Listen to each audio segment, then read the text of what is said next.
வெள்ளியில தீபம் ஏத்துறது அது இன்னும் மகிமை. வெள்ளியில தீபம் ஏத்துறது ரொம்ப மகிமை.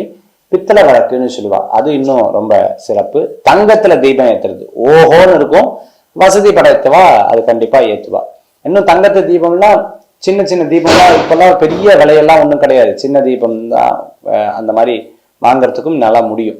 ஸோ அந்த மாதிரி எல்லாம் தீபங்கள் இருக்கிறத நம்ம பார்ப்போம். சரி, இன்னொன்னு எல்லாத்துக்கும் உகந்த தீபம் நான் சொல்லட்டுங்களா?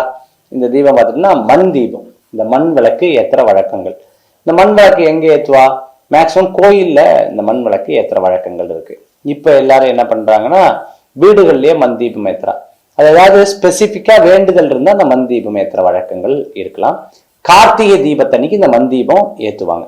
அடுத்தது பார்த்துட்டீங்கன்னா நவராத்திரி அப்போ இந்த மண் தீபம் சுத்திலும் இப்படி ஏத்துற வழக்கங்கள் உண்டு. கார்த்திகை தீபம், நவராத்திரி, தீபாவளி திருநாள்ல இந்த தீபங்கள் ஏத்துவாங்க.